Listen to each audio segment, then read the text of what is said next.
Welcome to the art of the live stream mix.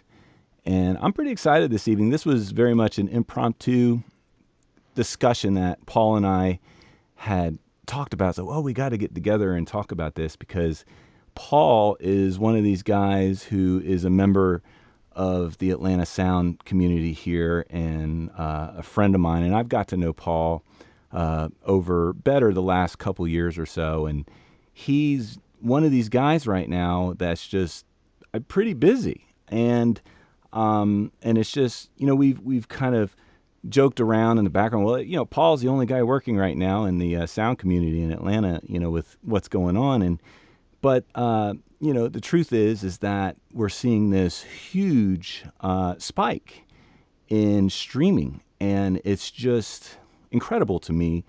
All of the knowledge and all of the companies and celebrities, and whether it be a political figure, just doing their part to reach out and really use these technologies that we have at such a great level. And then, of course, with that comes a lot of technical challenges, not only from a picture standpoint, but from a sound standpoint.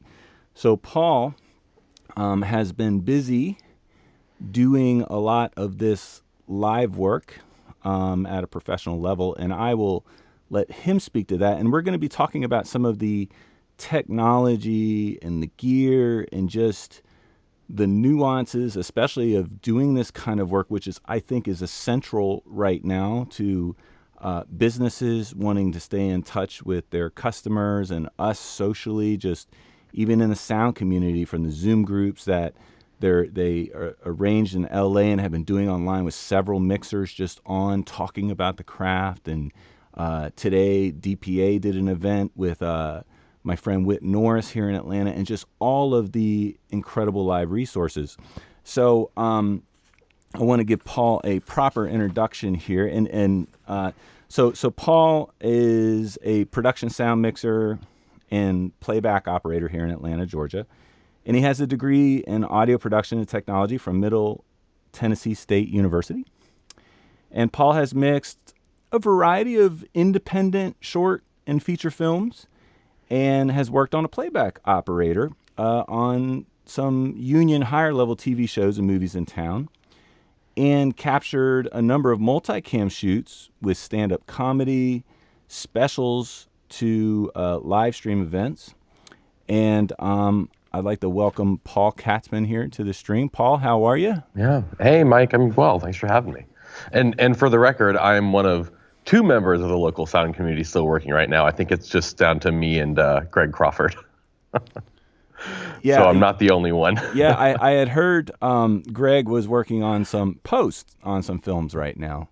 Yeah. And doing some different work in that area. So, Yeah. I mean, it's good to see, some people still working and things happening. And, it's totally. There's definitely, I think, just with the amount of content going out right now, there seems to be, just a lot of need for that right now, and a lot of opportunity. Really, and I'm sure, and what we're here to talk about today is a lot of challenges.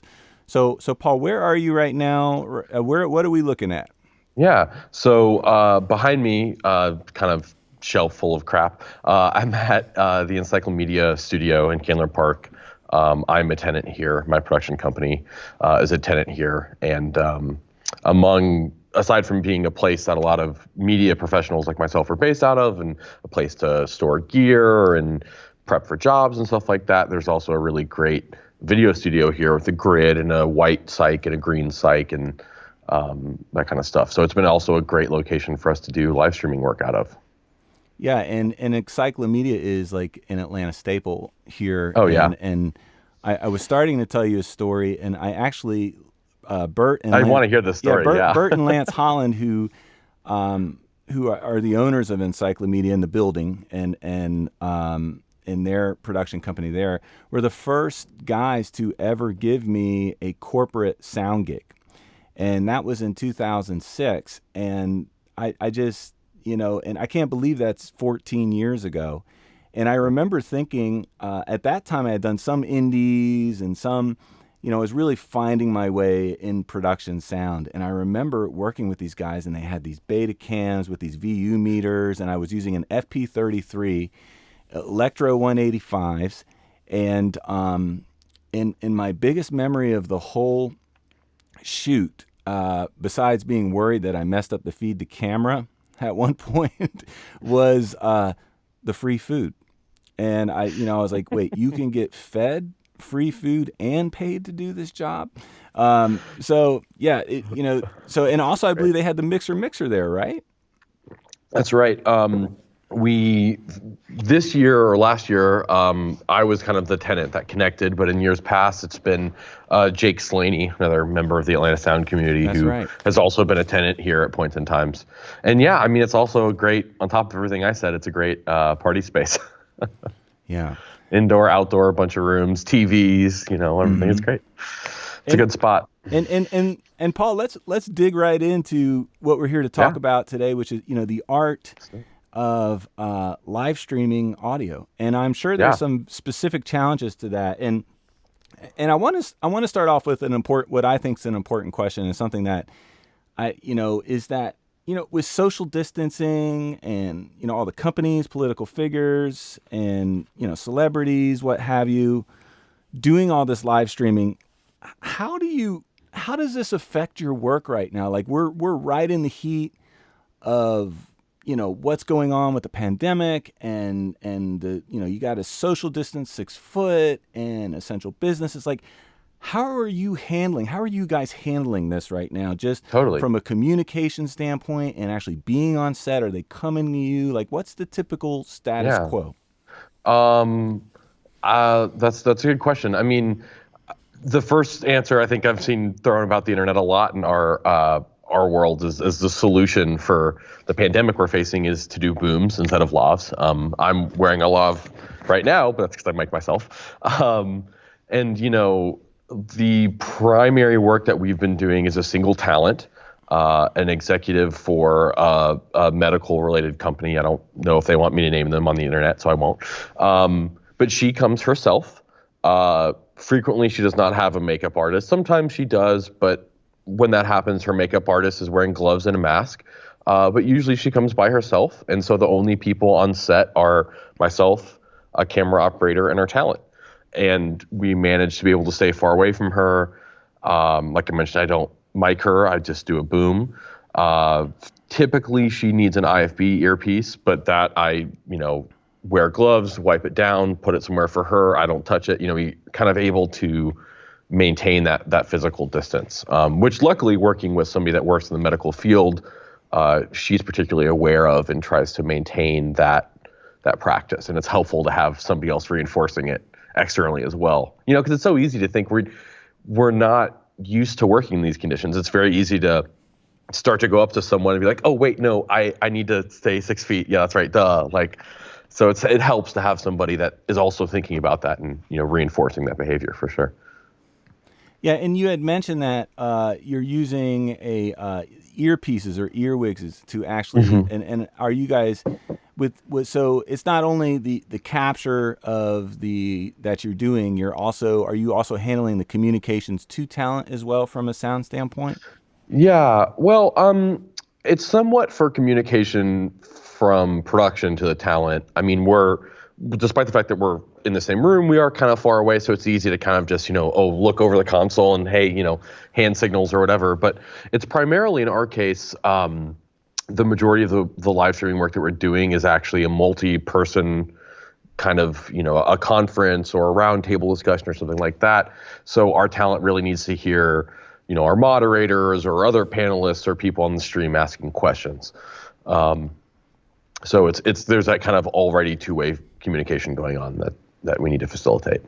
Yeah, and I'm very interested in talking with you about the type of platforms and how it is that you're interfacing and sending and doing these live streams. Like for instance, there's these live streams that we can do like we're doing right now, where basically we're sending to each other and then we're hearing each other and then piping down the software, which I'm using right now with Ecamm, and I have the Mix Pre 3.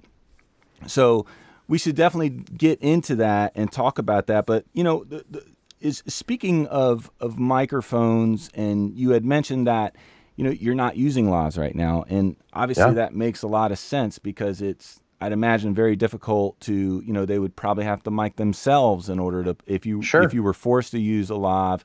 But what kind of mic choices are you using typically? Are you guys working? I know you have, one of the things I want to let everyone know is that you actually have your camera right now that you're live streaming right now on a Teradek.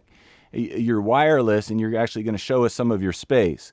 So, totally. Not to spoil any surprises, but so what are your mic choices? What are you typically using? So you're on a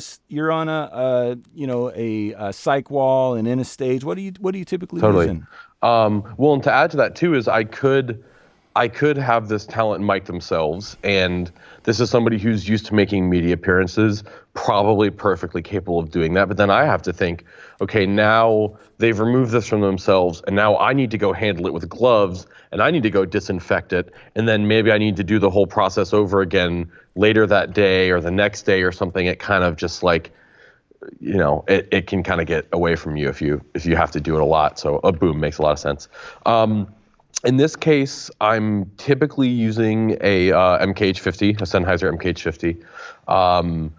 Every once in a while, we've done some kind of more, typically what we do is a person sitting on kind of a stool, either in front of a green cyc or in front of a backdrop. Actually, the people we're mostly working with have provided us like a pop-up step and repeat, which looks really nice. But there have been some times where we've done the kind of almost like presidential address style look, right? They're sitting at a desk. There's kind of a podium microphone. I've really liked my DPA 4098 for that, almost as much for the look as for anything else. Mm-hmm. Those are kind of the go-tos. I mean, sometimes if I'm worried about a talent, kind of shifting around back and forward or left to right a bunch, I might use something with a little bit of a wider, more forgiving pattern, like a KM184, something that has a more of a cardioid pattern as opposed to a super or hypercardioid. Those are kind of the go-tos in this space anyway. It's so large and echoey that I find I typically want to stay away from something with too much of an interference tube on it. Those reflections will kind of pick up a little bit of an unnatural quality and kind of not sound as good. So something that's shorter mic tends to be better. Yeah. Yeah. I think, and I'd like to think it's common knowledge of some stuff that, those super cardioids in like the MKH50s or another one's a CSM1 or do really well in the reflective spaces, Yeah. And now talk to me about the sends to talent, the earwigs. Are you guys using Envicity Phonax? Is that a feed that's being piped to you? And we'll get to the software. I want to take it from the mics to the earwigs. So talk to me about the process of what gear you're using to send the production feeds to talent. So we're actually not using earwigs proper, although that would be quite luxurious. I mean, I guess I could be using them. I just don't want to burn a bunch of non-rechargeable batteries in this time.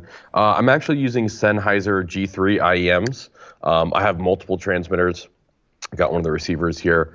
And I'm trying to remember who makes these. Just the kind of reporter style earpiece. Similar to a surveillance, honestly, with the transducer and stuff going to the clear tube. So an earwig I think would work. I find that one of the things, I mean, this particular set of work that I've been engaged in is all live, but even with stuff that's as live or live to tape, it's nice to reduce complexity where you can. And an earwig is by no means a terribly complicated device to use, but you have the different volume adjustments and the batteries only last so long. And sometimes people want to take it out when they go to the bathroom, and taking it out and putting it back in is a little bit more of a process than, just a normal kind of ear loop with just a little, foam tip on it. So it's nice to keep it simple. It also probably doesn't hugely matter in this case, but the added fidelity and reduced noise floor of something like a G3 or a even like Electro IFB, I think is probably nice over an Envisity. And it's invisible enough, and people are used to seeing on live TV. If you catch a little bit of the coily going behind someone's ear or something, it's kind of not a big deal. But it's important enough to hear that they're willing to sacrifice a little bit of the look, maybe. But exactly, because I mean, obviously, the strong point to the Invisity Phonak, which is now discontinued, and now is the Phonak Rogers, which is a whole other live stream and conversation. But the big advantage is the look. But you're right. I mean, how many times have you been on a set where I've been on a set where you're working with a talent who has not used an in-ear monitor for, that you got to kind of prep to say, I can't hear it, or what can you see? Okay, well, you can hear it. It's not gonna be really loud. It sounds hissy. Or if you overdrive it, it overmodulates really easy too. And but it has that advantage of not being seen. But obviously, that makes sense that what you're doing, with more, especially, right now, the business is media, right? I mean, is most of the clientele that you're getting, is it media? Is it business? Like, what are you mostly doing right now? The largest thing is definitely a relationship that we have with this large health entity that we're dealing with an executive of, and it's interesting. In her case, it is kind of almost evenly split between media appearances. We've done some work where, she's gone on MSNBC and Fox and CNN and stuff like that, but also kind of industry-focused business conversations, right? So where she's doing a panel for the Wall Street Journal about how people that, work in the health industry at a high level are dealing with the pandemic, or things like that. So it's an interesting mix of both. And then kind of on the opposite end of the spectrum, there are people that I have relationships with in the music industry in Atlanta who want to do music performances. And then that's kind of just a whole different bag entirely. But it's interesting to kind of see very different experiences there. Yeah. Yeah, and I think really, what I'd like to talk about next too, and going down the pipe, we had talked about some of the microphones and the 50s and how you use the 4098 for more podium style type things. Let's talk about the mixer and what kind of mixer. So what's your go-to typically when you're working on the stage in the studio there for these type streams on the mixer end? Yeah. My go-to is certainly I have a Midas M32 from the same family of products as the Behringer X32. I like the form factor. I think from a kind of physical layout standpoint, it's nice to have full-size faders. It's nice to have a lot of buttons. I think that part of it also lends itself to a little bit of making good impressions in front of a client, right? I could do this job with, and I think we're going to get there, I could do this job with my 833 or a mix pre or a USB pre in a bag or just by itself on a desk, but it doesn't quite look the same as having a real desktop format mixer there with all the buttons and knobs and colors and stuff.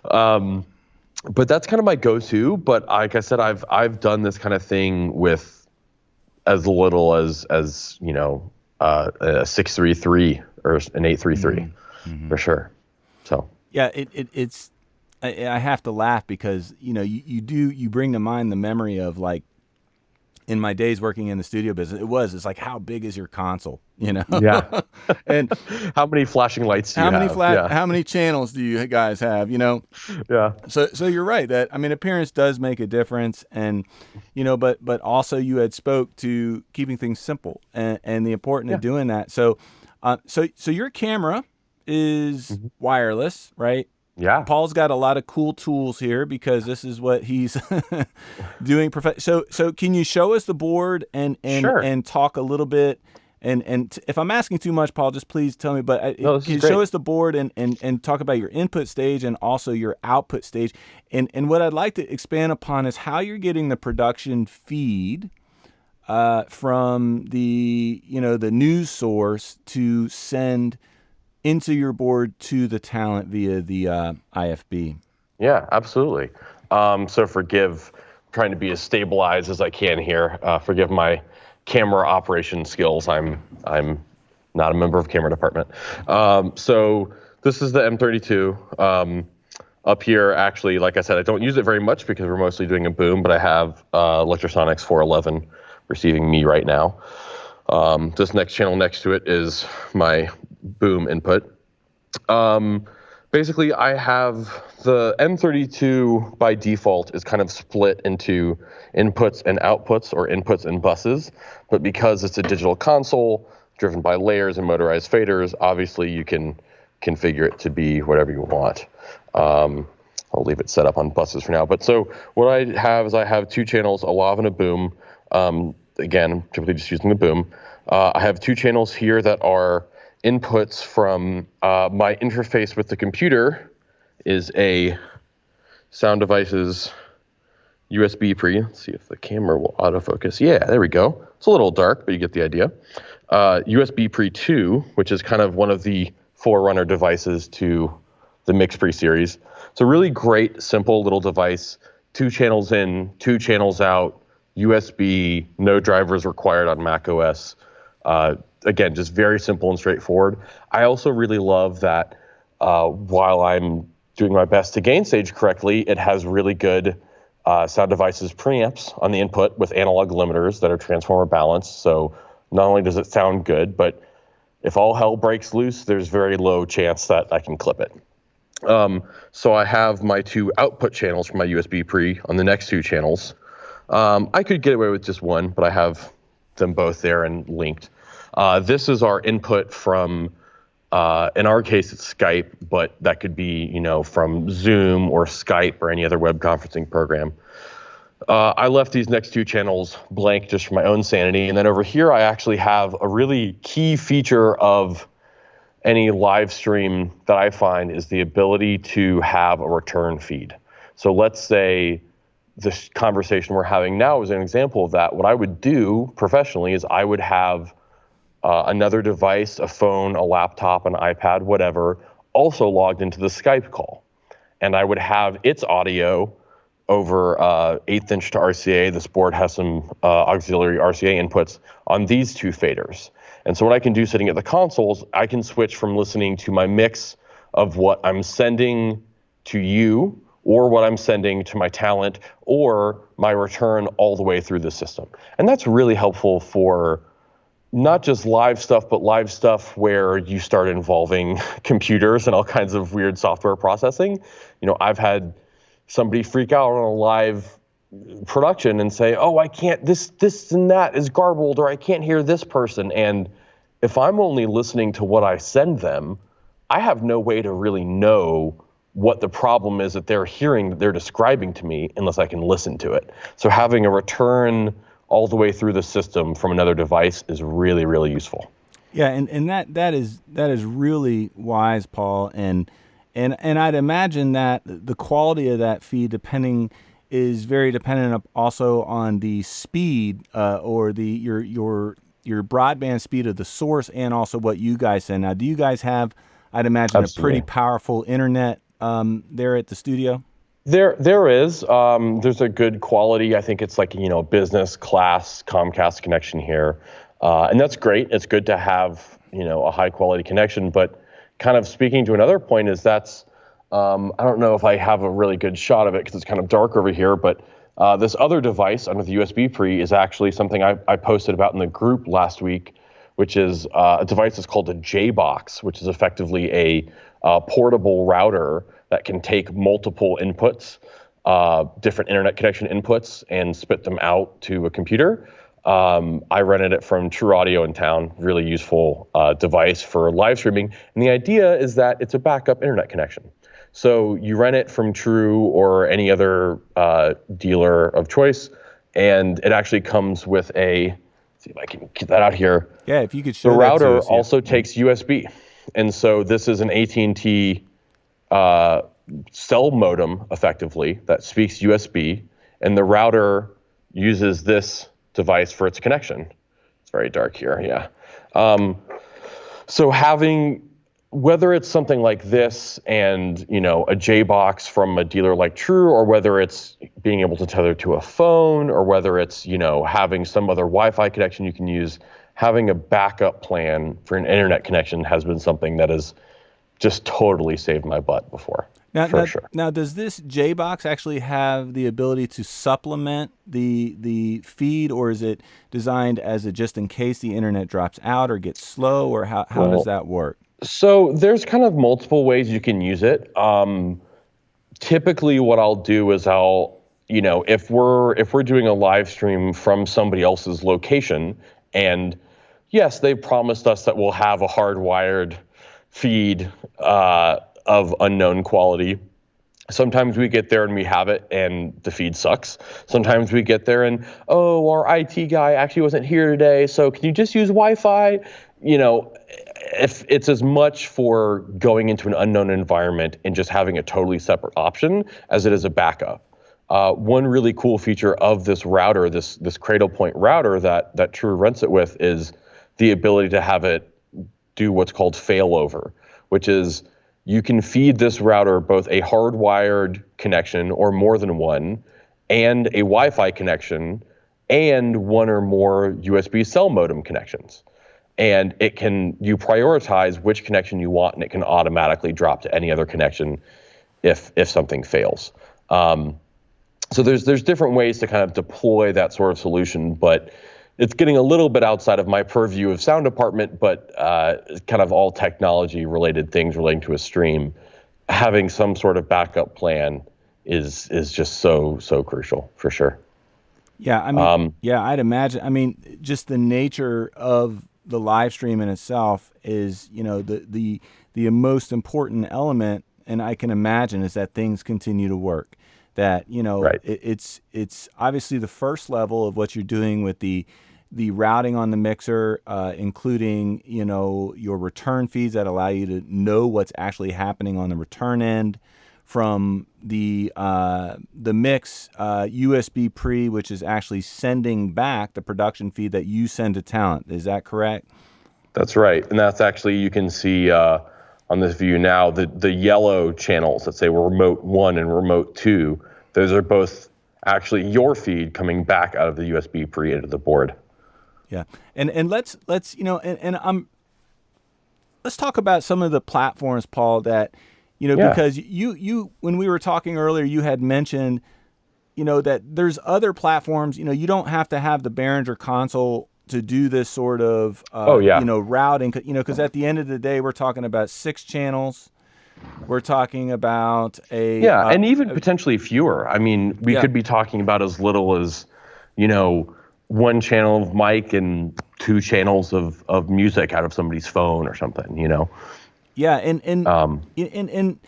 some of the other technologies. Let's talk about some of the other technologies that you can also use, because the sound devices, USB pre, is the one that's actually taking the mix out and then in of the Behringer console and then sending it to the interface that's doing the live stream, correct? Yeah, that's right. So kind of an interesting catch to this whole experience that has required some adaptation on our part. The work that we're doing in particular with this medical outfit, we frequently don't have a choice over the platform. And an interesting limitation is that it depends on the web streaming platform you're using, or the web conferencing platform as it may be, but you sometimes don't have the choice. You have the ability to set what device feeds audio into the platform, but you don't necessarily have the choice to feed what device takes audio out of it, or vice versa, right? So the settings available to you in a given platform might dictate that, what I want to do is I want to say, my video device is this external capture card, and my audio input is the USB pre, and my audio output is USB pre. Well, sometimes on a given system, it wants to see audio and video coming from the same source. So one of the advantages of this mixer, and you could do this with other things, but it's easy on a larger format mixer, is I'm feeding simultaneously, while I'm feeding the USB pre, I'm also feeding the camera. And so if we're in a situation where the streaming system that we're using wants to see audio and video from the same source, I don't have to scramble to go do that. I'm already feeding the same mix to camera. And I've already gain staged, I've already toned everything out. I know I'm not going to blow out my levels. I can just swap, okay, cool, mute this bus, unmute that bus. Now I'm feeding to camera instead. Yeah, and it really sounds like you have just all of your bases covered, as far as, sending to the camera input to go down the SDI or HDMI feed, and then also sending out of the mix pre, and you can actually do that simultaneously. And I'd imagine, now, is there a main machine that is capturing the video and the audio that you have to interface with directly? Or is there another operator, because you had mentioned there's the camera operator, there's the sound, and then the talent. Like, how is that typically handled, that operation? Well, and I think this particular setup is a little different from how we might normally do it in the time of coronavirus. We're trying to make the crew as small as possible and allow everybody to physical distance as much as possible. So both the camera person and I are taking on some responsibilities that are sometimes outside of our purview, right? So, in this case, my partner who's operating the camera is just as much setting up the lights as he is actually running our Blackmagic switcher. He's got one setup actually. We're kind of subdivided at a long table with the video switching gear in the middle. So he's got his station with a PC that's driving the Blackmagic switcher. Also, he's got another PC we sometimes will also do a PowerPoint presentation or video playback or something like that during it. So he's got another computer that's an HDMI source into our video switcher. And on the other side of the world, I've got the console and the USB pre, but I've also got the Mac that is running, Zoom or Skype or whatever web client we're using. So we're kind of each double or triple or maybe quadrupled up on responsibilities. But yeah, normally it would be, somebody else, probably a technical director or somebody of that ilk, handling the video switcher and whatever device is doing the audio and video encoding. But we're all kind of taking a little bit of an extra load now. So yeah, I mean, it sounds like it. And what's really interesting to me is just how intense really the signal flow is, and the safety nets and everything, and the similarities that there are to working on a regular corporate or ENG shoot where you're mixing the camera, but it very much seems to up the level and up the ante. And we were talking about some of the gear that we think that could do this already that we own. So, obviously it's like the Mix Pre 3, which is what I'm using right now, has taken on new life. I admit in the past on some of the streaming, I've been more lazy and just using on-camera mics, but, just having more time and permanently setting this up in here for this purpose, it's just like I've fallen in love with some of the gear again. So, and I didn't even know. I was watching, it was some Sound Devices video that the 833 also has USB sending capability.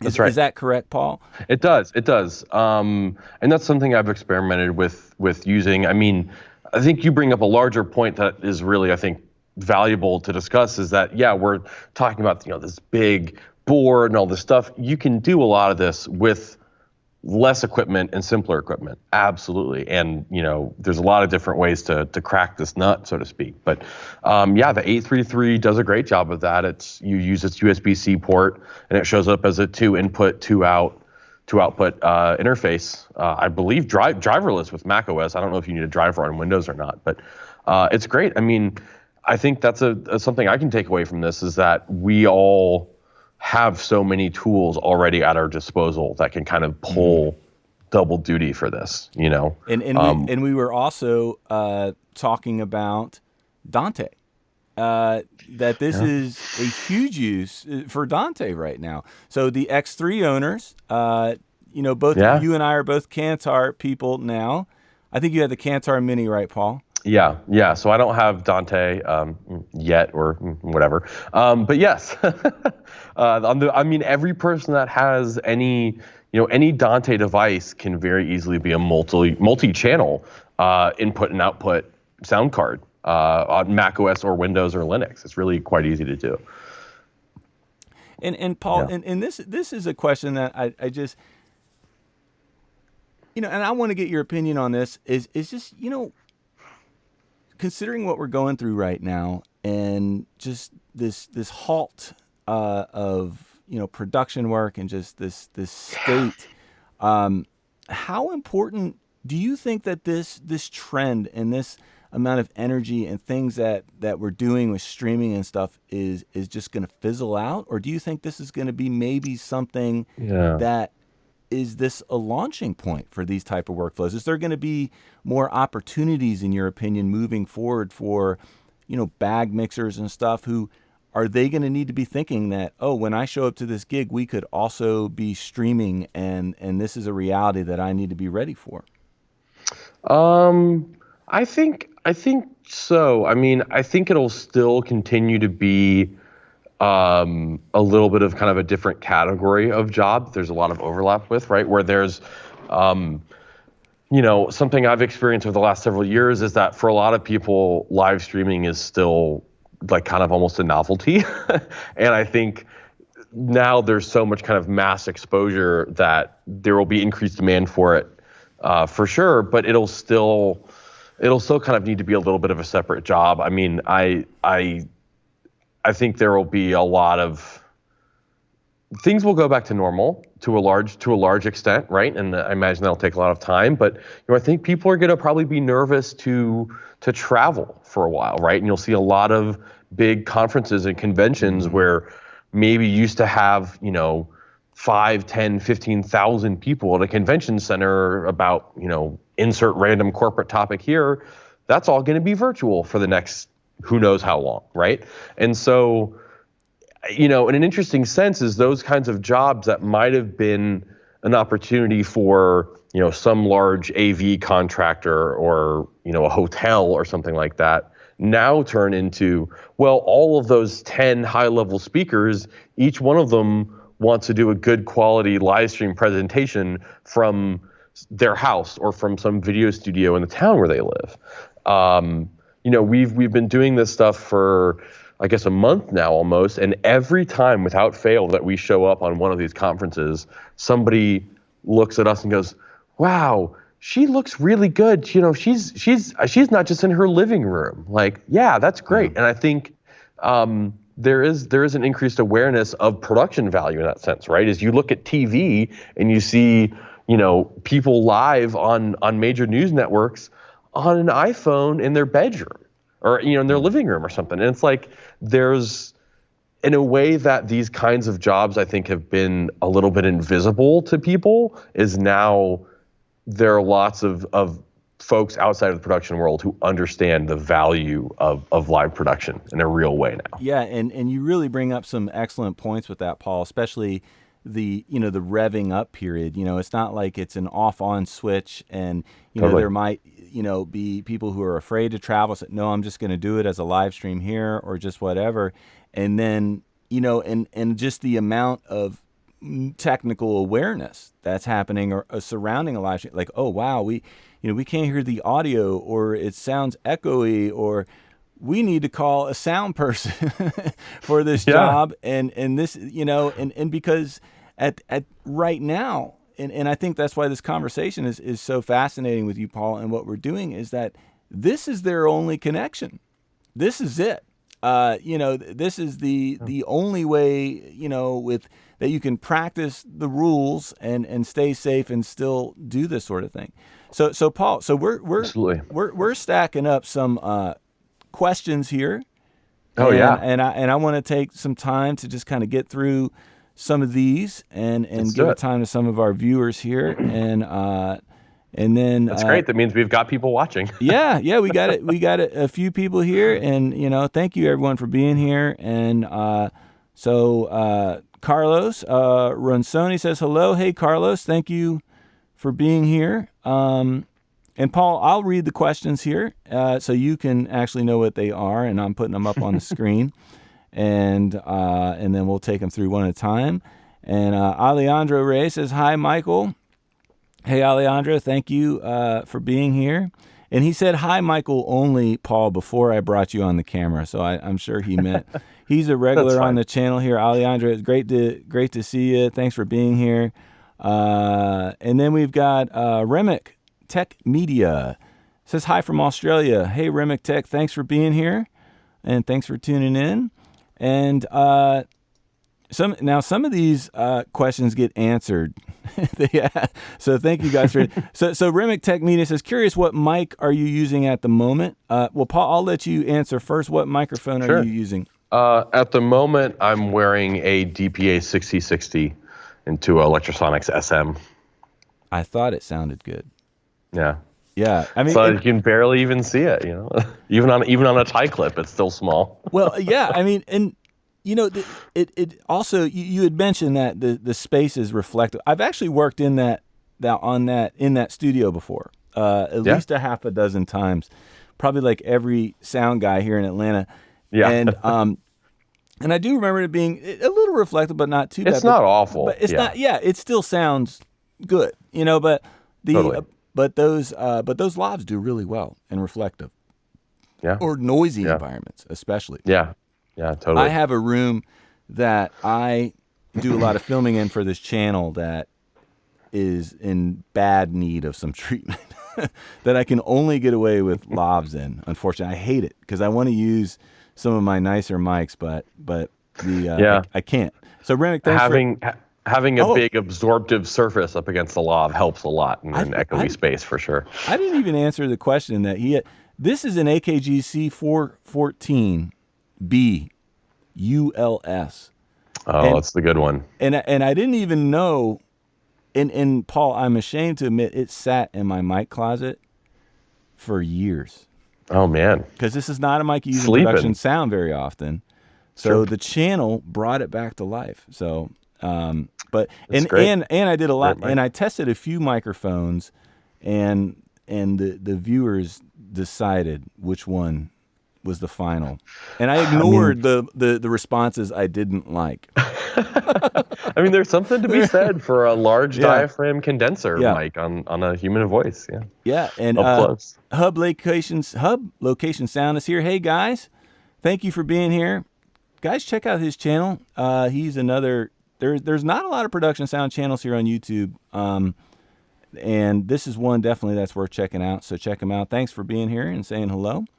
Alejandro Reyes has a question. Hi, Paul. So glad to hear you're still working. I won't be able to start till May, hopefully. Paul, are you getting a lot of hate mail right now for working? No, I do. I do get some friendly ribbing from other members of our sound community. Wit, Chris Harris, people like that love to give a little shit, but people have never been so interested in corporate gigs, right? That's right. Narrative mixers. Hey man, what are you doing? What's your setup over there? You know what I mean? And it's funny, all this time off has really made me just realize I still love the craft, because I still find myself being interested, still doing it, and just, it's amazing how sometimes not working can still, you can learn new stuff.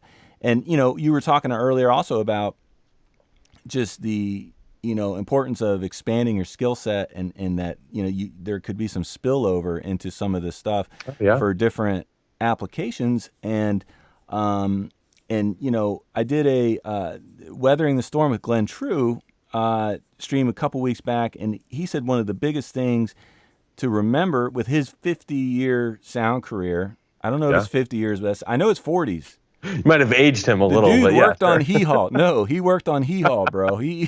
I did not age him.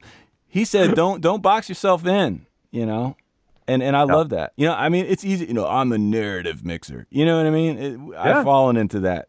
And when the bottom falls out, you better be careful about that. All right, so and to loop it back around, I think that's a useful philosophy for all of us in our craft in general, and in particular, I think that's a useful philosophy to have in live production is Sure. don't box yourself in. Have another way to achieve what you're trying to do. Have a backup plan. Have something Sure. to do, because when it's live, maybe it won't be a big thing. Maybe it'll be a small thing, but something will go wrong. Yeah. And having another way to get it done and another way to execute on it quickly and smoothly without freaking out in front of a client is a big deal. Yeah. So Alejandro Reyes says, I also hope everyone else can go back to work very soon.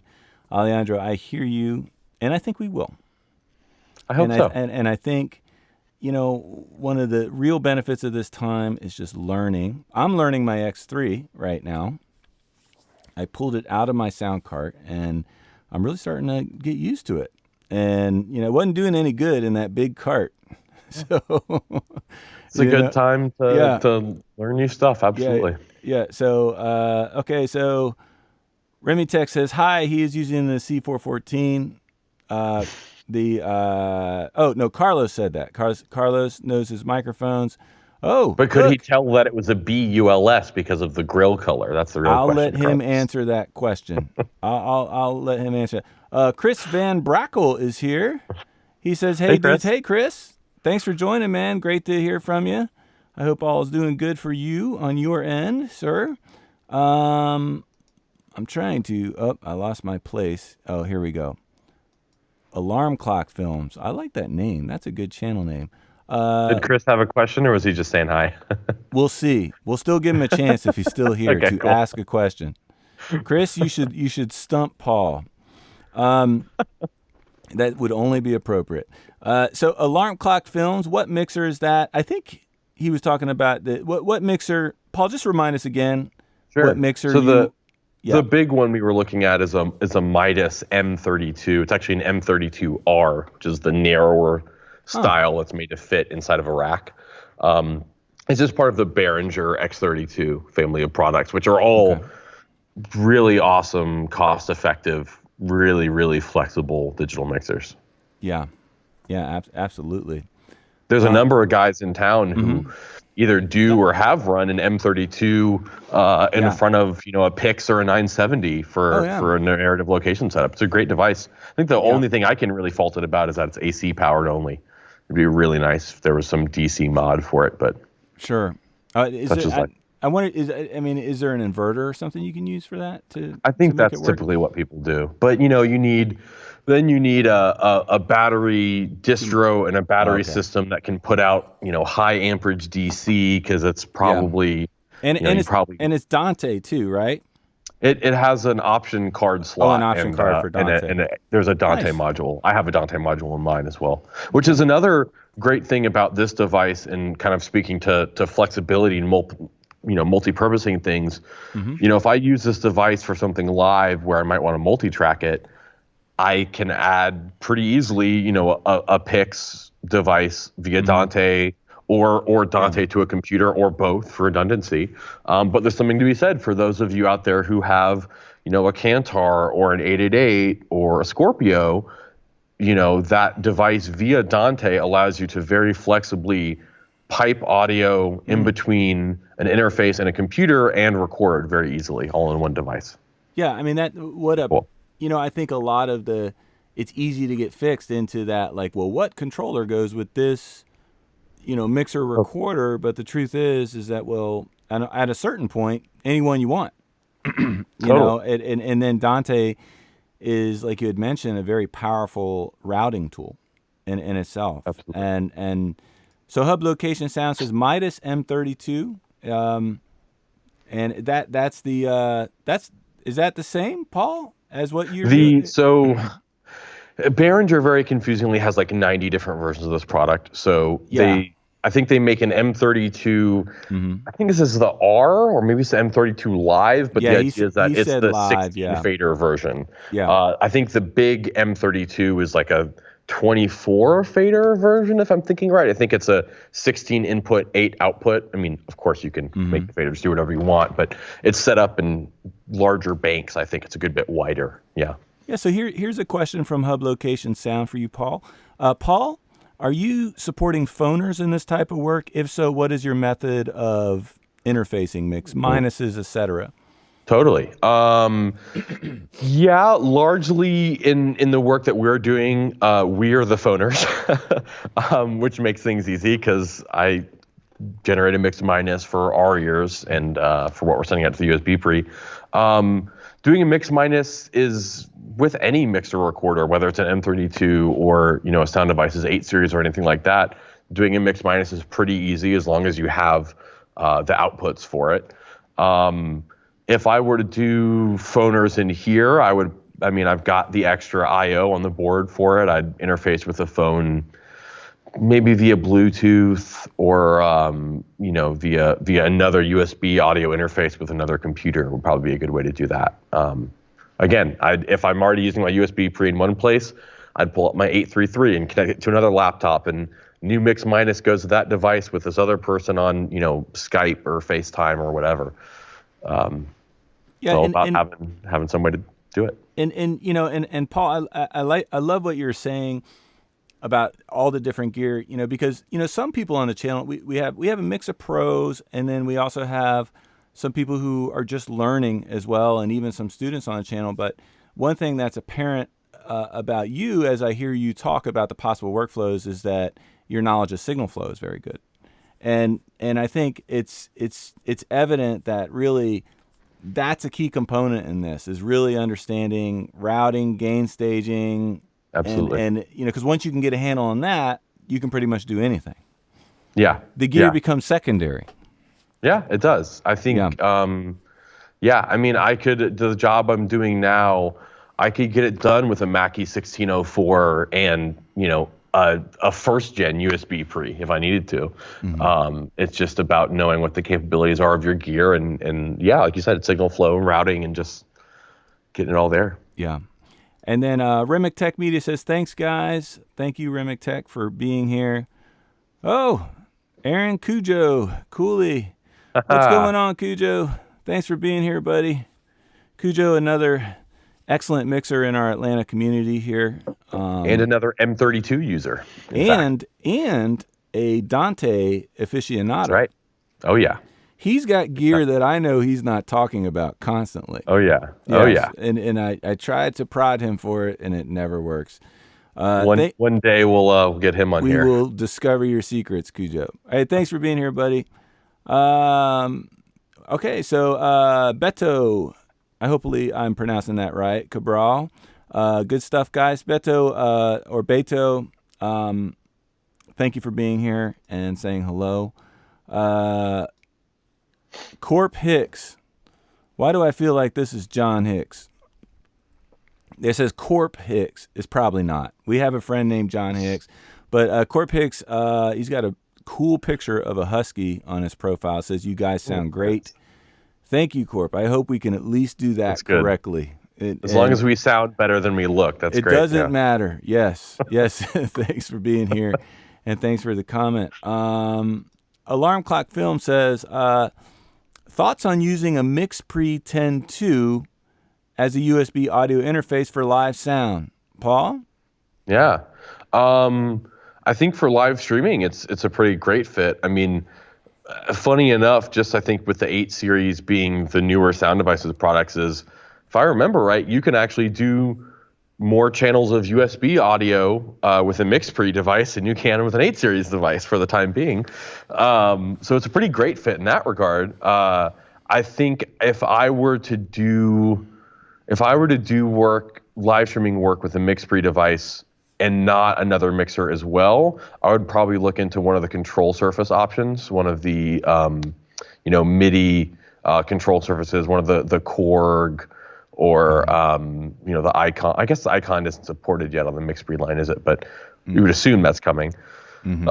One of the probably the when low the cost CL16 comes out. There we go. Yeah, but there, there's a good variety of, I think, control surface options. And while you could do it all with the knobs, the two things that would drive me to want that for a live stream situation is having a fader is not just a nicer feel, but when some shit hits the fan and you need to grab a fader and throw it down, or grab a fader and throw it up, it's a lot quicker to do that than turn a knob, in my experience.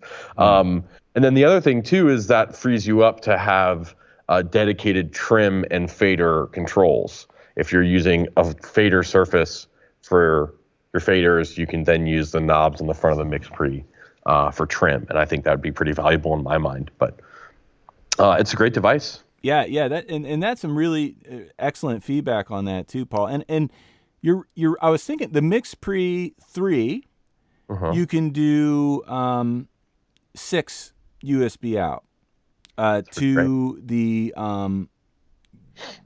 you have the outputs, and then the Mix Pre. I'm making sure I'm getting this right. The 6 and the 10, I believe, have 8 USB out. That's great. On that's killer. Yeah, like, I mean, where was this stuff when I was starting out? That's what I want to know. You know what I mean? Like, I think they were on USB 0.5 back then, right? Yeah. Dude, I would have gave my left arm for a FP32. You know what I mean? I didn't even have that. Yeah. Yeah, it's pretty great. Yeah. I mean, in that you can get something that's so powerful and so small and so low cost these days is just, I mean, it's really amazing. Yeah, it really, really is. So moving right along here, Remitech Media says, I have a Rode NT1A. Would you recommend that too? What do you think? If that's what you got, yeah, man. Yeah, it's a mic. Put it in front of somebody's voice. Make them make noises in it. That's great. I had one of those when I owned a studio, Paul, here in Atlanta. Yeah. That was my main VO record mic. Yeah. No one ever said an NT. That was that was maybe the first mic I ever bought, actually. I never pretended it was a U87. Nope. Not once. Never once. Yeah, it was great. It worked. I mean, so much of a microphone, and I wish there was more of this information out there, is the sound of the room. Yeah. So much is the sound of the room. And it's the voice, it's the room, it's, because dealing with these reflections, even when I do a video, which is about the extent of the post mixing I'm doing here for his channel, and the room is too echoey, it drives me nuts. Because I'm like, it sounds like shit. Excuse my French. I think it just doesn't. And you try to use the D reverb, and it just none of it works. It's not there. It's not there. I mean, that's the one thing I think. I feel bad for these post really guys, blown man. Away. Sometimes, yeah. Dude, just wait though. With how crazy good the people at Isotope are, they'll have that cracked. Oh yeah, they will. It's just a matter of time. I mean, the D-verb is good. It's just totally not the same as getting the room right. Small amounts, it's like, you can do 2 or 3 dB of D-reverb. Yeah. Once you do like 6 or 8, it like just falls apart. That's right. It's weird. Yeah. Thank you, Remitech Media. Yeah. Cujo says, I spent close to 25 to 30 hours in my sound trailer in the past week, expanding the gear, working the gear, learning new skills. That's what's up. And, spoken from a real pro. And it's so important, and thank you for bringing that up, Cujo, because it's, that's what everyone says, and because we don't, you get back in it. It doesn't matter what you're working on. You get back in the game and you don't have the time, and you're not learning the gear. You're not expanding on your craft. So now's the time, and, the alternative for me is not good. It's sitting on, New York Times reading articles that are not positive. And I think to kind of loop that in with the previous question is, I would take a poor sound, particularly in a live production, but in general, I would take a poor quality or lower end piece of gear that I know backwards and forwards over any kind of newfangled anything that I'm confused about. You got to have it, like, it's got to be second nature. And it's like, it's because you're gonna, like you had mentioned something earlier, like, and it happens on film sets all the time. I like, I'll give an example. The last show I was working on, I was in between scenes. The weather was nice. I had coffee in the hand. Everybody was wired. You know what I mean? It's cruise control. Yeah. And the CL12 goes dark. Boop. And we're about 2 minutes from rolling. So, I had to actually put down the coffee I had with one hand and use both hands at that point. A shame. Yes, it was stressful. But no, you got, okay, what do I do? well, you use, and that happens to all of it. I know we all have those stories. And, I had a buddy that said, you get paid when things don't work. That's right. Because they're not going to work. That's when It's people going to notice happen. you You're going to being go good to at your set, job. and it's not going to work. Yeah. And that's when people who don't know the craft really notice you being skilled at your job. Yeah. If you can adapt on the fly quickly and fix a problem or work around something, and it's not, the end of the world, then they're like, oh wow, this person's great. Yeah, and be very, very calm and panicked on the inside only. Yeah. let it out once you get in the car to go home. Yeah. Thanks, Cujo, for the comment. Alarm Clock Film says, what do you see more in the industry, sound devices or the Aton X3? So definitely more sound devices. I mean, they have way more of a market share than the Aton, which is a boutique product. And they make a wider variety of devices. It's like the stuff we were just looking at is a great example. Is there is not an equivalent to the Mixpre line that Aton makes. They don't make a budget, more consumer oriented mixer recorder. That's right. The USB pre or any of the other really cool utility boxes that sound devices make, like an MM1 or anything.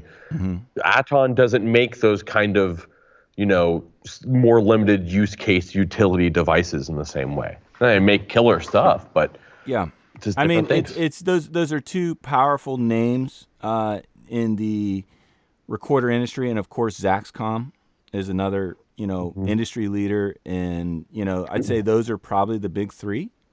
Yeah, that you see, and and speaking of Aton, I am now still learning the platform. I mean, I purchased one last September, and I held on to all my Sound Devices products, and because they're different machines, and the Aton does things that they don't do. Sound Devices does things that they don't do. They're who can afford to buy two Cantars at once, right? There a few guys. A few of them can. Yeah. Most of us cannot. Yes, that is true. Okay. All right. So thank you, Alarm Clock Films. Alejandro says, Paul and Michael, what are you guys currently using for video monitors? Paul has got a nicer one than me. I don't even have to know. Paul, can you show us with your... actually I can. You have not done enough fancy things. I'm actually going to get rid of me so you can show your cool stuff monitors. At the moment, this is actually an old television that I donated to Encyclomedia that has taken the multi-view output. Hey, wave at yourself. Say hi. Hello. That's taking the multi-view output of this video switcher. I've also got right here an Atomos Shogun. This is just already hooked up, kind of as an auxiliary monitor. Also, sometimes just for the use case that we'll be setting up for a stream, the client will say, "Oh, hey, can we record this one? We might want to chop up some clips of it later." And so, just having that ready to go on one of the SCI outputs of the switcher is really clutch. And then below it, I actually have them turned off and unplugged at the moment. I have Marshall, I believe the model's 702, I think, dual rack monitors in the video switcher as well. And Marshall makes some really great rack mount video products. I've got, I think, 2 different versions of the 702 series here. It's really great. Makes some good stuff. But honestly, I've used all kinds of cheap lower end video monitors for live streaming work. And my work, mixing for live streams, I kind of just need any picture, period. I know Blackmagic makes some pretty cost competitive dual monitors that are rack mount as well. And I've also actually used a lot when I'm in a live streaming environment and I'm really squeezed for space, me and video and graphics and everybody are all on top of each other. I really like the Viltrox line of, I think they make 5 and 7-inch monitors. They're really great in that they can take both SCI and HDMI inputs. They can be powered by Sony L-mount batteries, or take a DC barrel jack, or take a 4-pin XLR. So there's always some way to power them. And they're really small. Just throw it on a Dinkum or a Magic Arm and kind of, stick it wherever you can and have some picture. It's frequently pretty valuable in a live streaming context, live broadcast context, to have video monitor in some way. So yeah, whatever one you can get, do it. Yeah, and I just have the Ninja V. Yeah. Or is it 5? Am I saying that wrong? Is it the V? I don't know. Was there a Ninja 4? I don't know. I don't know. But one actually, somebody. Yeah. Oh, sorry. Go ahead. No, I was just saying I can't see. Now we're both using the GH5s though, right? That's right. Yes. Okay. Yes. I have the S. One thing that actually I've seen I found super useful in some live streaming contexts, although I haven't had the device a long time. I'm trying to remember. I think it's called the Acsoon. I think it's ACCS, maybe 2 S's. Don't quote me on that. OON. Somebody in one of the sound Facebook groups hit me to it a while ago, but it's a self-contained device that has USB-C port for charging, and it's got its own battery, and it takes an HDMI input and broadcasts it on its own Wi-Fi network. And so it's really easy to be in a live situation, space is at a premium, I take some random HDMI input that I can get. Maybe it's a loop out of one of video's monitors, or maybe they can send me a feed, or maybe there's, a decimator or a distribution amp that has an extra HDMI output on it, and I can jack into that, and I can actually get a video feed with pretty minimal delay and pretty decent range on, a phone or an iPad or, an old iPod Touch or something like that. And having the ability to do that has been really useful on a couple of occasions. Yeah. Having a small device for that purpose. Paul, I'm definitely going to talk to you if I ever need to get any monitor stuff. I've got a problem. Yeah, no, that's awesome. I mean, so Alejandro, thank you for the question. Cujo says he runs an inverter with a small battery for the M32R. Yeah. It's doable. Boom. It's just, takes some doing. One day you'll be there, Paul. He didn't say that, by the way. There you go. Okay. Oh, hey, Daniel. Welcome to the channel. Thanks for being here. I am adjusting things I shouldn't adjust here. Daniel says, dang, looks like I'm just catching the tail end of the stream. Guess I've got to watch the video now. Yeah. Daniel is, I forget the university that he's studying at right now, but it's a good one. And thank you for being here, Daniel, and for commenting. And then moving along here. Cujo says, I would love to come on the channel. Let's do a show and tell. Cujo, done. Yeah. Done. That just means the three of us need to coordinate, because he'll need some sort of wireless video system so he can walk us around his trailer and show us all his cool stuff. That's done, man. You have to use a long lens, though, right now for social distancing. That's fine. I'll leave a box on his porch, and I'll run the stream from boom from and a car film outside. it. Yeah. Yes. Chris Van Brackle has finally spoken from the ethers of the dark to say, what are the challenges with latency and delay as it pertains to live streaming, and what are the ways to work with it or mitigate? Oh, that's great. He's talking about video audio sync, which is a big thing in live. Absolutely. I mean, the usual challenge, particularly in feeding a video switcher or with having an independent audio device, is that there's generally the video devices involved in the chain are doing more processing and create more inherent latency, and also dealing with frames as a unit of measurement. We were actually troubleshooting this before we went live, Mike and I, and just the sheer math of 3 frames of latency isn't a lot in video world, but that's what did we figure out? 50, 60 milliseconds of delay? That's not insignificant. So, I'm definitely making things a little harder for myself using an external audio device as opposed to feeding sound into the camera. It's worth it to me for the flexibility that it gives me, and I think it may be for others. I will use an output delay typically to counter this, and it's another thing I know you can do, obviously, on the 8 series and other recorders like that. I'm not as certain of if you can do that on the Mix Pre line. I would be inclined to think that you can, but I can't swear to that in court. I think no, you can. Yeah, you can. Yeah, you have input and output. I think.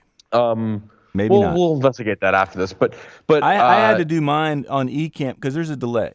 I mean, I'm not running the sound through the HDMI because I'm using the Mix Pre 3 as an audio interface for Ecamm, and it's 3 frames. But the streaming software Ecamm, which I'm using, is a built-in mic delay. Yeah. So And then, you add to the fact that I'm doing this camera wirelessly and it's going through a video switcher and then it's being captured. There's lots of opportunity for sync to be lost. I find that when possible, directly feeding sound into the camera helps kind of to mitigate some of these sync issues. And you could do a clap test and then listen to that feed you have coming in from the return of your stream, right? That's true. Yeah, if you have time. Yeah. Yeah, if you have time. And on higher end, when we do live streaming work where we're actually interacting with, like a real news agency, CNN, Fox, MSNBC, whatever, that's one of the tests that they'll do is you'll have somebody on the line from their control room that wants somebody on camera, they want it in focus, and they're going to have you count to 10 or 15 or 20. And what they're doing is they're checking both levels, but they're also checking for sync.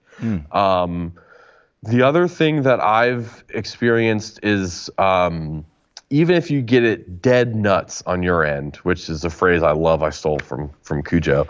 Even if you get it dead nuts on your end, perfectly in sync, frequently the compression, the data compression that's being done with a lot of these video conferencing and streaming programs is variable in nature. And what I mean is that the amount of data compression is changing based on the conditions of your internet connection at the moment.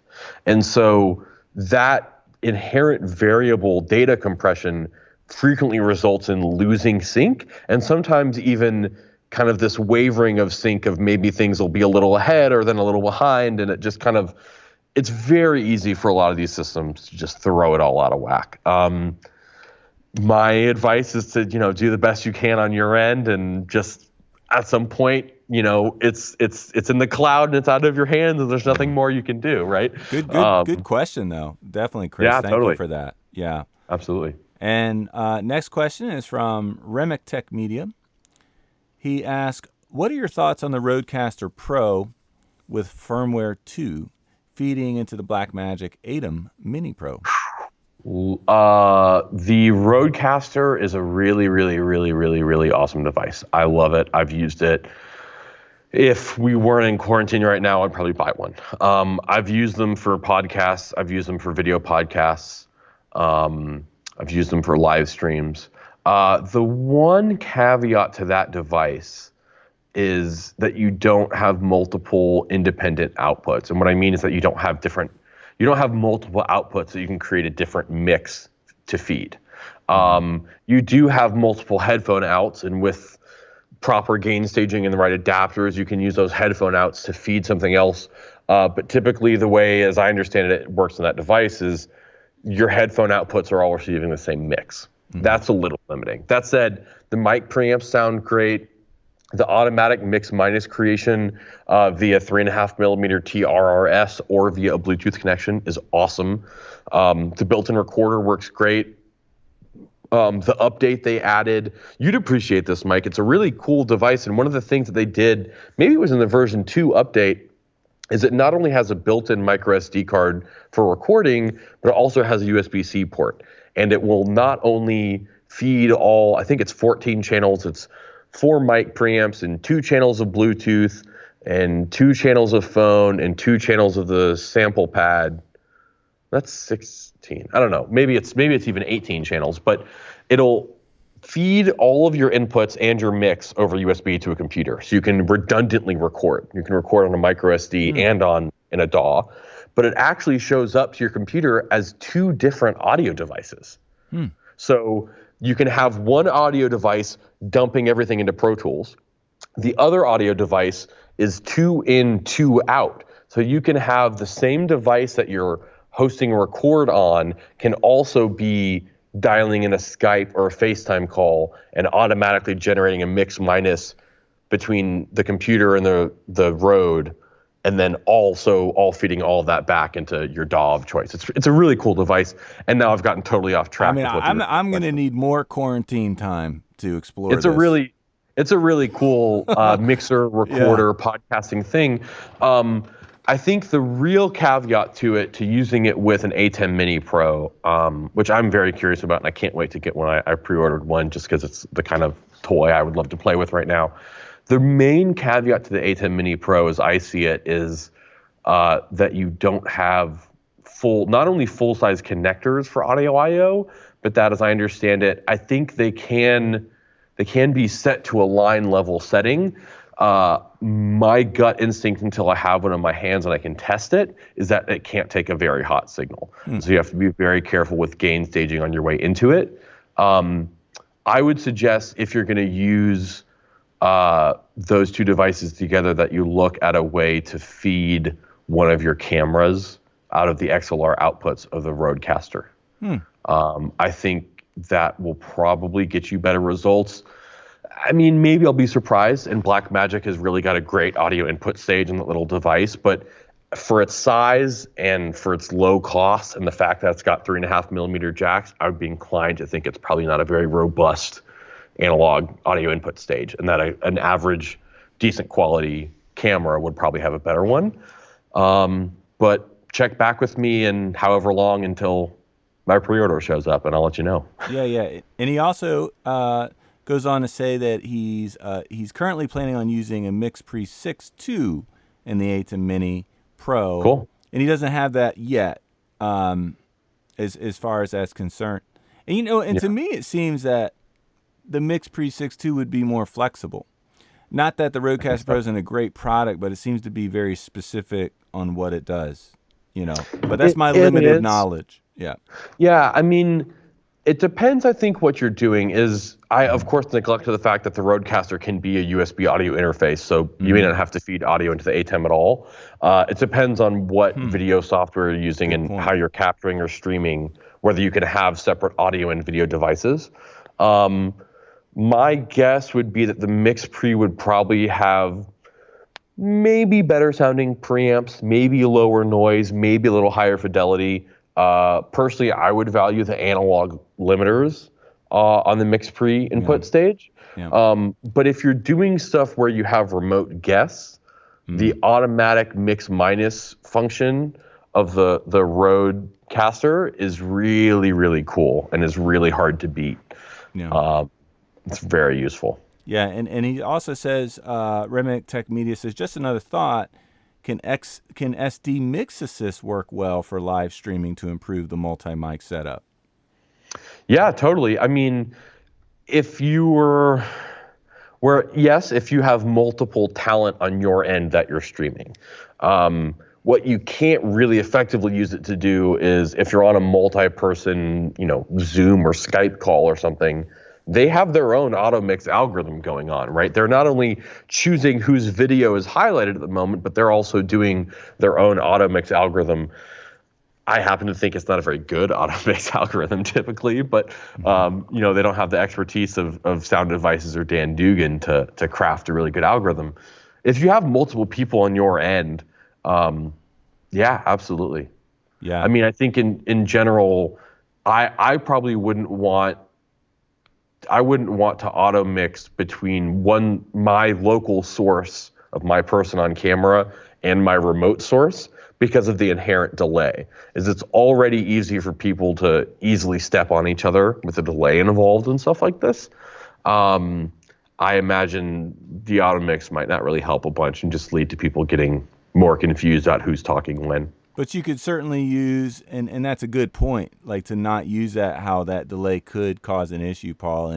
But multi-mic setup, but if you have multiple talkers who are doing just a natural conversation like we are, it seems like it's a must-have. Oh yeah, it's great. Yeah, and So got Great a question feature to have. from Norm Claire. Hey, Norm. Good to see you here. When sending sound mix back to Skype participants, how do you mix minus to prevent the echo caused by the signal chain delay? I'd like to speak to that real quick, Paul. Is Norm, Yeah. on my Mix Pre 3, I had that issue on the first stream I did here in quarantine time with Charles, the boom op that I used on the last couple shows I did last year.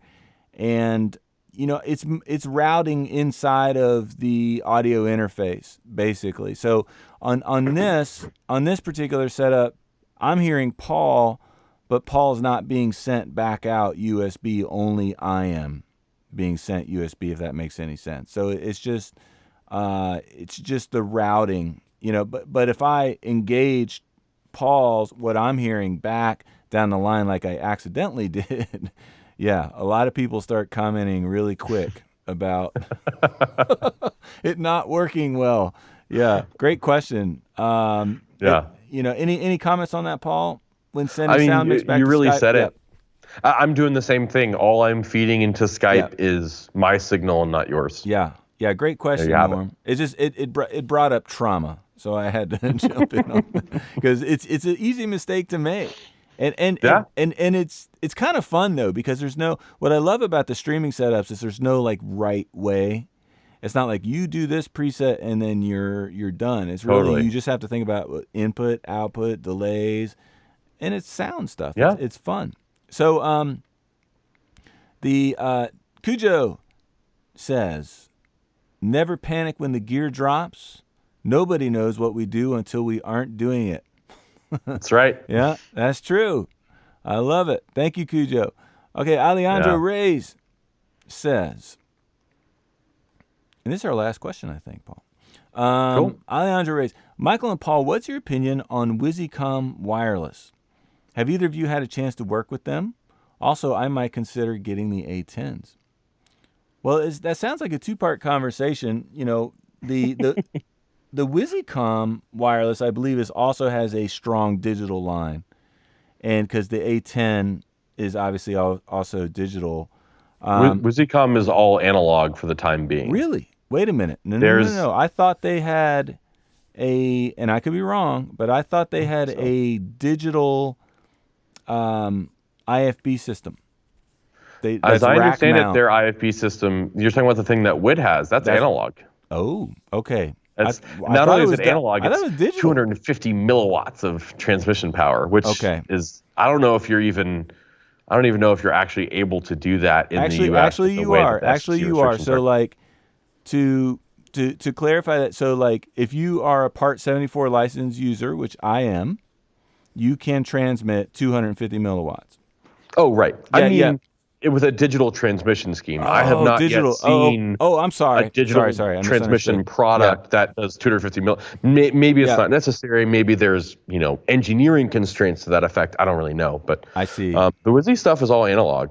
Oh, it's very impressive with their range too. So my answer is I have not personally used it, so I can't speak to it. Yeah, but I've heard excellent things. I just learned something. I thought they had a strong digital. I mean, now I would say this, Alejandro, and this, is that stay posted. Maybe hold off on that A10 to see what Lectrosonics does here in the next 6 months. Yeah. Who's in a rush right now, Yeah, and we know digital stuff's coming. They've said it specifically. It's the future. Yeah, and it's going to come. So I think having, the A10s are amazing sounding systems. I've demoed one. I've heard it. And it's a clear difference in the fidelity of the digital versus the analog. It's noticeable. But but seeing, to me, it's like I like to let things resonate out in the field. I hold on to. I still have Venue 1s. Okay, I'm that guy, and they work great. And I'll hold on to them as long as I can. So just Cujo comment. Wizzy's are wideband. Actually, before Cujo says, Alejandro says, are Wizzy's wideband? I think they are, right, yes. Paul? Yeah, the stuff they sell in the U.S. I think is like 470 to 700. I mean, as far as I'm aware, I think they have some of the, if not the absolute widest tuning range of any And product that's you on can buy. transmitter and receiver side? I think the receivers are typically a little wider than the transmitters, if I remember, but I may be wrong on that. Okay. But it's a great. I've heard good accolades just to that end for them being a great system. If you travel, if you work on travel documentaries, if you work on movies or TV shows where you're all over the world, is you are most likely to find clear airspace and clear airspace that you're legally allowed to use if you have really wide band equipment. And those blocks are changing. So someone did a scan recently of 23 and put it on Facebook. Did you see that? Getting worse. It's getting worse. And man, it's what's going on. Cats and dogs are friends now. It's crazy. Block 21 is actually a little bit halfway decent in Atlanta now. Oh, dude, how crazy is that? I got destroyed. And the last gig I was doing, I was in town. Forget it. I had a Block 21 HM. I had to throw it back in the bag and hand them the dreadful MM1 with SMK view, 40-pound and chain, ball and chain to the boom. I'm like that mixer. They're like, oh God. It's like, I'm sorry. But I'll say I've really enjoyed having the A10s for boom. Oh, you have those? In that regard, I do. Everybody has them except me. I don't find them to be great on people's bodies. I don't think anyone's using them for that, are they? Overseas, they seem to be somewhat popular for that. I mean, I think that's also where you have an established base of people who have been audio limited users for 20 years. But people use them that way. I find the range is kind of limiting, but they're excellent on the end of a boom pole. So Cujo, so for those of you who don't know, Aaron Cujo Cooley, he's a mixer here in Atlanta, and he's got Electrosonic stuff before everyone else. He is favored by them, and but anyway, in all seriousness, though, he's one of the first to integrate Dante and digital on his cart, so he has a lot of experience in it. And he comments and says, digital is a 50 milliwatt max, but it's a different algorithm. I've heard that they need that they're lower power, like you were talking about with the quarter watt. Yeah. Well, and part of it is, as I understand it, is that an analog transmission at a milliwatt number is the milliwatt number is calculated as like that's the maximum it will ever be, and it's the actual transmission is kind of oscillating. Kind of around that amount. And it may not always be quite exactly that number. And as well as what you're transmitting is effectively a modified sine wave. And with the digital transmission, that number is kind of always being hit. And because what you're transmitting is not a frequency modulated analog carrier wave, what you're transmitting is a square wave that's a bit stream of ones and zeros. The fact that it's a square wave as opposed to a sine wave kind of affects the transmission characteristics. And 50 milliwatts sounds low from an analog standpoint, but in the digital world, it's a good bit higher than we're used to. So. Yeah, that's a great explanation. So Norm says, sorry, follow-up question. Don't be sorry, Norm. If you have multiple guests in a studio and you want to send their mix back to the Skype participant, you're mixing in-person guests and Skype. What do you send back to the Skype participant? So, so let me reread because I did a poor job doing that, Paul. Sorry. If you have multiple guests in studio and you want to send their mix back to Skype participant, you're mixing in-person guests and Skype. What do you send back to the Skype participant? So what I would do is I would have a separate bus on my mixer that exactly what you said. I'm mixing my in-person 2, 3, 5, 1,000, whatever people to that bus. And I'm very specifically not feeding my output of Skype into that bus. So all I'm feeding Skype is what's in the room. If it were many people, I would probably use some type of auto mix algorithm, whether that was on a Sound Devices device or on the Behringer. But yeah, I mean, it's just that. It's not much more complicated of an answer than that. Is feed them everything but them is the rule. I mean, it kind of is in the name, right? It's a mix minus. Yeah. It's a mix minus themselves. That's right. And then, thank you, Norm. Cujo comes back, Wizzy, and confirms Wizzy is wideband. Yeah. And then he says, IIRC Wizzy transmitter is spread across 2 blocks, but the receiver is full wideband. Okay. There we go. All right. That makes sense. And WizzyCom is also doing something interesting. Yeah. WizzyCom and Lectro, as I know, are the only 2 people offering equipment in the 941 band. Yep. I think it's 941 to 960. WizzyCom is also doing some interesting stuff where I think they have products shipping now that do it, as they also offer products in the 1.2 gigahertz range, which will have some reduced range compared to lower frequency, larger wavelength UHF, but is pretty clean and is licensable. You can use it if you're a licensed operator in, I think, many countries. So I haven't been talking about it because I've been trying to be stingy about this because I want to keep 941 all to myself. Oh, I'm sorry. No. No, what I'm saying, I'm doing 941 for all my crew comms. Yeah, and crew stuff. So I try to keep everything that's non-essential talent off of the 470 to 600. Yeah, and keep everything that's ancillary. I'm sticking in 941, and I'm gonna tell you right now, it's beautifully wide open. It's worth every penny investment. And a lot and with what's happening now, a lot of people are. And those aren't the only. I use the Sonys for my crew comms because I like to give my crew cheaper things. I've been wanting to talk to you about those. I've been using Electro 941 for crew comms, which is great. Hey, if you already have them and paid for them, it's going to be better. But what I want to see is the new R1Bs from Electro, which are offered also in a 900 meg model. They have a 941 for the new IFBs? The new IFBs they make in VHF, UHF, and 900. Ooh, okay, that's pretty cool. I saw that, and for some reason I blocked it out.